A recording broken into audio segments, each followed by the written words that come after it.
नमस्कार, super prime time में आपका स्वागत है। आपके साथ मैं हूं Sumera Khan. Super prime time में हम आपको दिखाएंगे देश दुनिया की हर बड़ी और अहम खबर, वर्ल्ड एक्सक्लूसिव और एक्सप्लोसिव न्यूज स्टोरीज और वॉर ब्रेकिंग न्यूज सीधे युद्ध के मैदान से। तो आइए शुरुआत करते हैं बड़ी खबर के साथ।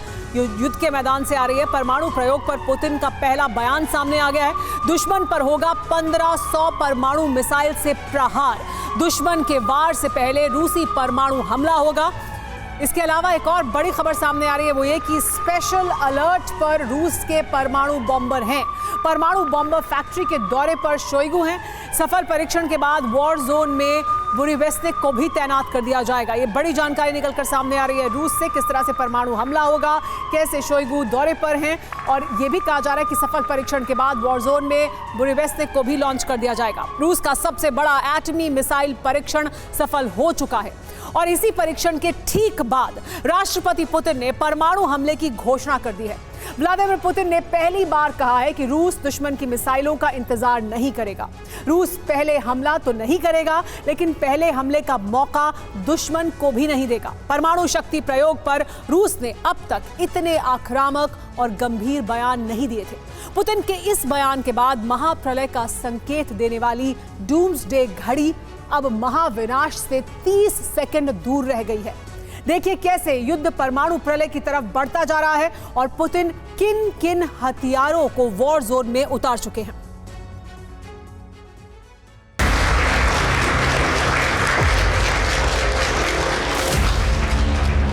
В значительной степени развитие.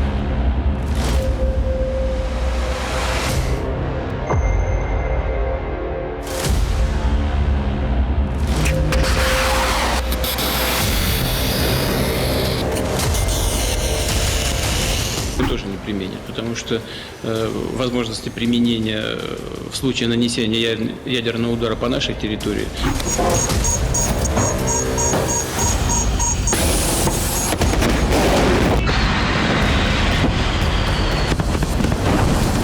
в ответно-встречном ударе в воздухе появляется такое количество, столько сотен.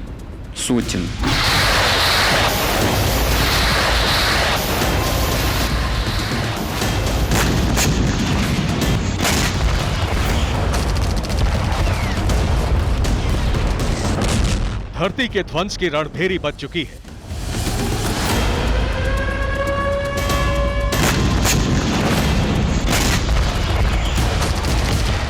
पहली बार पुतिन 3 मिनट से ज्यादा परमाणु शक्ति पर बोले हैं।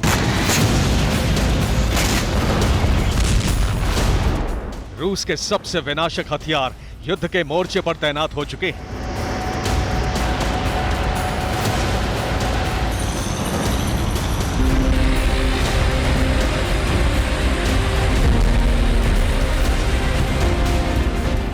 पुतिन ने सबसे विनाशक मिसाइल के सफल परीक्षण की घोषणा कर दी है।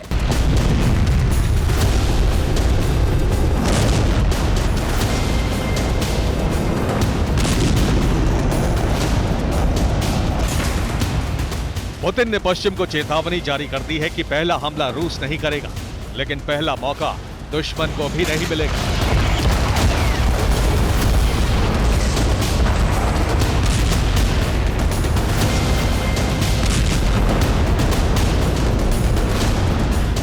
क्योंकि पुतिन ने जो रेड लाइन खींची थी, अमेरिका उसे लांघ चुका है।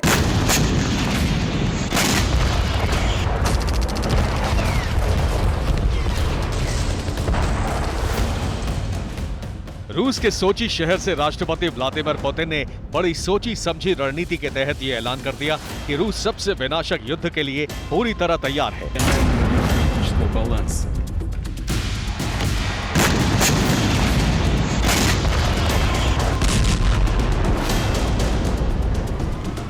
सोची के वालदाई डिस्कशन क्लब में मौजूद राष्ट्रपति पुतिन ने पहली बार यह स्पष्ट कर दिया है कि क्रेमलिन और ड्यूमा दोनों से परमाणु हमले के लिए अनुमति मिल चुकी है।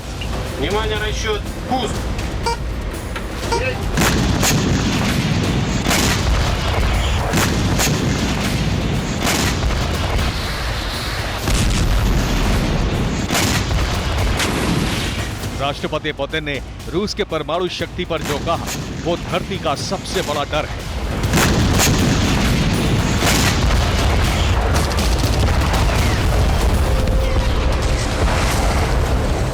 всех, что на сегодняшний день ответ является абсолютно неприемлемым для любого потенциального агрессора. Потому что с момента обнаружения старта ракет, откуда бы это ни исходило, из любой точки Мирового океана, либо с какой бы то ни было территории, в ответно-встречном ударе в воздухе появляется такое количество, столько сотен наших ракет, что шансов на выживание ни у одного противника не останется. Причем сразу на нескольких направлениях.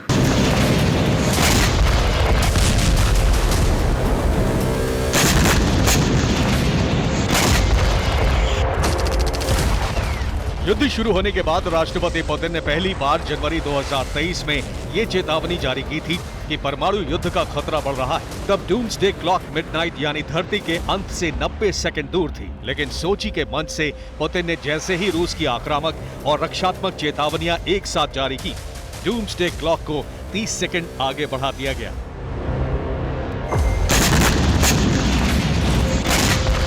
राष्ट्रपति पुतिन ने जो बयान सोची के मंच से दिए हैं, उसके बाद इस विनाशक घड़ी का मिनट वाला कांटा 30 सेकंड आगे बढ़ाया गया है, क्योंकि रूस ने कुछ ऐसे कदम उठाए हैं जो यूरोप और अमेरिका पर परमाणु हमला होने का संकेत दे रहे हैं।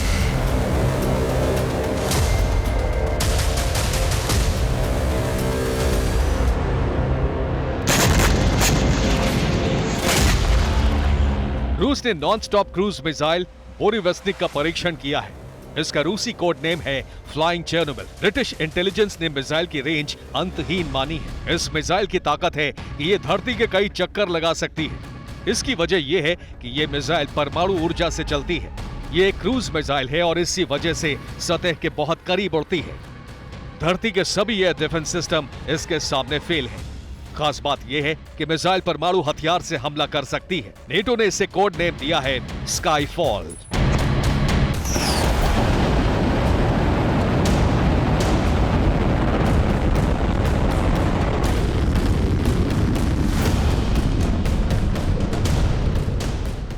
इस मिसाइल के साथ ही रूस ने सरमत रॉकेट सिस्टम पर भी नए परीक्षण किए हैं।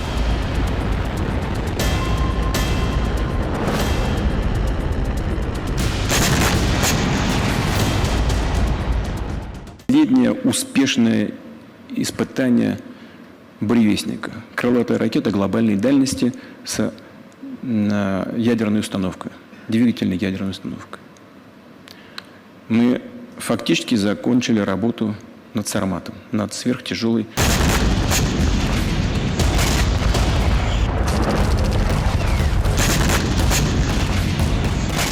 पुतिन ने अपने दो सबसे विध्वंसक हथियारों को हमले के लिए तैयार कर दिया है।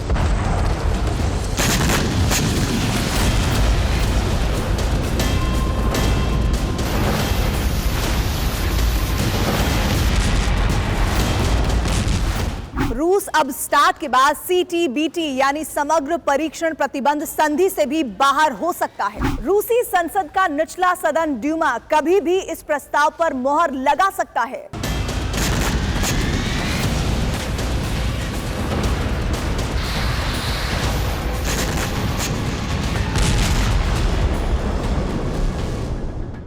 यानी परमाणु परीक्षण फिर शुरू किए जाएंगे। इसका मतलब ये कि अब रूस परमाणु हमले के अंतिम चरण में है। पहले चरण में न्यूक्लियर हमले की चेतावनी दी जाती है और पूरे रूस में परमाणु हमले की चेतावनी जारी हो चुकी है। दूसरा चरण होता है परमाणु युद्धाभ्यास और रूस 3 अक्टूबर से पूरे देश में युद्धाभ्यास शुरू कर चुका है। तीसरा चरण होता है परमाणु हथियारों की तैनाती। रूस सरमत बोरिवेस्निक को वॉर ड्यूटी पर तैनात कर चुका है। चौथा चरण होता है परमाणु परीक्षण और रूस CTBT से बाहर हो सकता है। पांचवा चरण होता है सुरक्षा परिषद की अनुमति और रूसी सुरक्षा परिषद से अस्तित्व पर खतरा होते ही परमाणु हमले की अनुमति मिल चुकी है।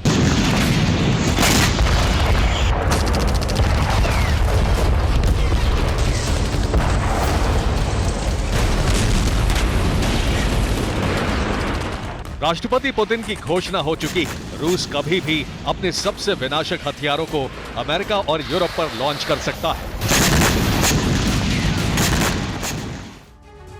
रूस हमले के लिए महाविनाशक जार बॉम्ब का इस्तेमाल कर सकता है। इस बॉम्ब की क्षमता 50 मेगाटन है। हिरोशिमा पर गिराए बॉम्ब से कई गुना ज्यादा ताकतवर ये बॉम्ब एक विस्फोट से पूरी मेगा सिटी को ध्वस्त कर सकता है। रूस की बुरेवेस्तिक नाम की क्रूज मिसाइल का सफल परीक्षण हो चुका है। इसकी रेंज अंतहीन मानी जाती है क्योंकि यह धरती के कई चक्कर लगा सकती है। इसकी विशेषता यह है कि यह परमाणु ऊर्जा से चलती है। क्रूज मिसाइल होने की वजह से इसके सामने सभी डिफेंस सिस्टम फेल हैं। पुतिन का तीसरा हथियार है ICBM सरमत। इसकी रेंज 18,000 किलोमीटर है। यह एक साथ 15 न्यूक्लियर वॉरहेड ले जा सकती है। इसकी रफ्तार है 19,300 किलोमीटर प्रति घंटा। पुतिन का चौथा महाविनाशक वेपन है ICBM यार्स। इसकी रेंज 12,000 किलोमीटर तक हमला करने की है।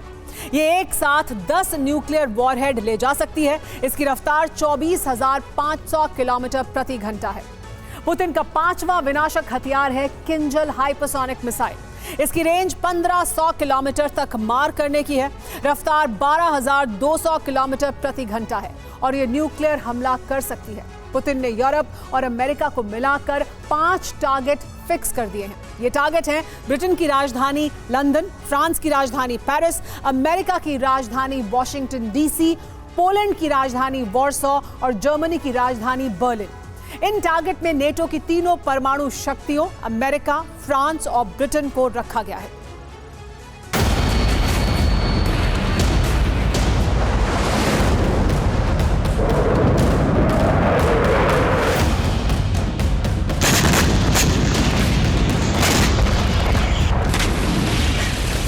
पुतिन ने धरती के अस्तित्व पर मंडराते हुए परमाणु खतरे के लिए जिम्मेदार नेटो को ठहराया है।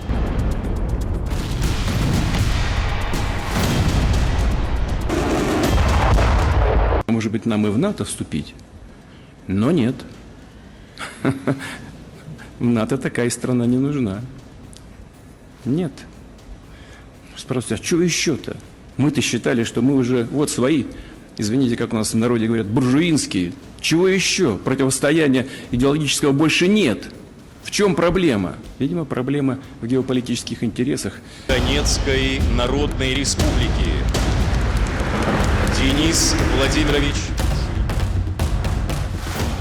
परमाणु हमले का आधार और हथियार दोनों तय हो चुके हैं क्योंकि अब पुतिन के धैर्य की सीमा लांघी जा चुकी है।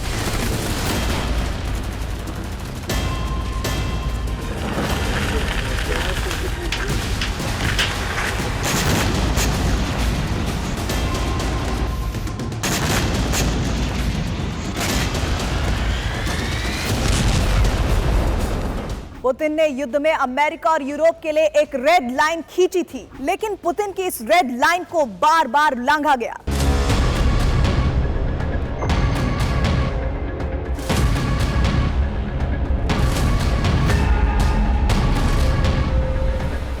राष्ट्रपति पुतिन ने अक्टूबर 2022 में जब यूक्रेन के 3 क्षेत्रों को स्वायत्त घोषित किया, तब अपनी शर्तें यूक्रेन और उसके सहयोगी देशों के सामने रखी थी। जो शर्तें टूटती गईं और यूक्रेन के हमलों का दायरा बढ़ता गया।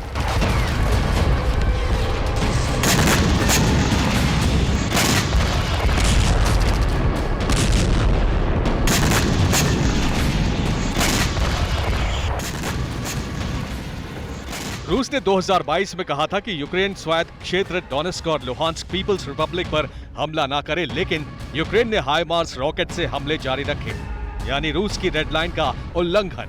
इसके बाद यूक्रेन को चेतावनी दी गई कि क्रीमिया पर हमले ना किए जाएं, लेकिन 8 अक्टूबर 2022 को यूक्रेन ने क्रीमिया के कर्च ब्रिज पर हमला कर दिया, यानी एक बार फिर रेड लाइन तोड़ी। इसके बाद रूस ने कहा कि विदेशी हथियारों से उसकी जमीन पर हमला ना किया जाए। यूक्रेन ने बेलगोरोद, रोस्टोव तक विदेशी हथियारों से हमले करके फिर रेड लाइन लांघी। इतना ही नहीं, रूस की राजधानी मॉस्को तक यूक्रेन ने ड्रोन बरसाकर हद पार कर दी।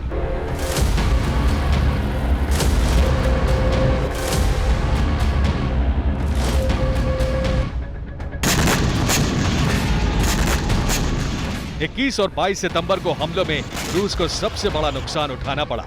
ब्लैक सी फ्लीट के 2 शिप और 1 सबमरीन नष्ट कर दिए गए।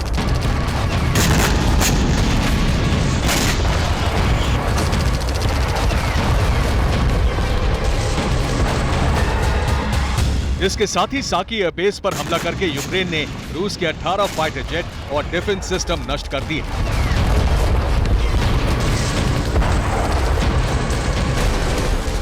रूस अब रेड लाइन क्रॉस करने का प्रतिशोध ले रहा है और वॉर ड्यूटी पर तैनात विनाशक एटमी हथियार कभी भी फायर हो सकते हैं। Bureau report, TV9, Bharatvarsh.